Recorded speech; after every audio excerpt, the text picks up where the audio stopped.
থুতা থাকতো না। বাঁশ কাটার কৌশল আমি বুঝাই দিন। ধরুন দিহি আমরা বাঁশ কাট ধরুন দিহি। এই ধরুন বাঁশ কিভাবে কাটা লাগে, এভাবে কাটতেছেন, একটা কৌশল আছে। এই কৌশলটা আপনার ঠিক শিখতে হবে। এই কৌশলটা না শিখলে আপনি বাঁশ কাটবেন কেমনে? থুতা তো ভেঙে দেবো আপনার। এখানে বানবেন, ঠিক আছে? এই যে এখানে একটা বসি করে তুলবেন, এখানে একটা বসি করে তুললিয়া তারপরে আপনাকে আরেকটি বাঁশের সাথে আরেকটি বাঁশের সাথে বাঁধবেন।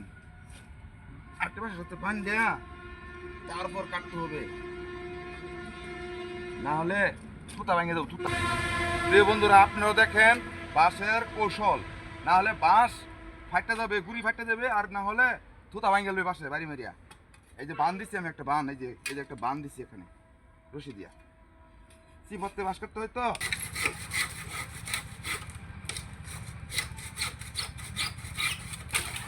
দেখছেন কেউ বাঁশ কাটতে হয়, এখন বাঁশে বেদা মেরে নিল বলে আমার ভারত, ঠিক আছে?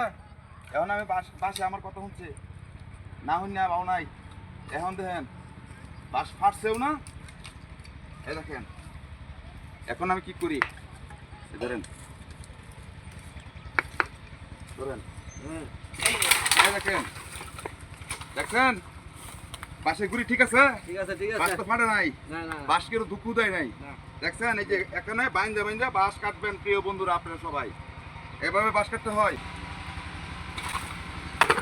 প্রিয় বন্ধুরা। এই রশি দিয়া কৌশল করে বাঁশ কাটতে হয়, ঠিক আছে? না হলে বাঁশে বেদা মেরা থুতা ভাঙে গেলবো, মাথা ভাঙে গেলবো, মানুষ মারি গেলবো। তার জন্য আপনারা সকলে বাঁশের গুড়ি তাকে বান দিয়া আরেকটা বাঁশের রশিতে বান দিয়ে তারপর বাঁশ কাটবেন, তাহলে আপনারা ভালো থাকবেন এবং কি পরিবেশ সবাই ভালো থাকবে, সবাই সুস্থ থাকবে। প্রিয় বন্ধুরা ভালো থাকবেন, আসসালামু আলাইকুম।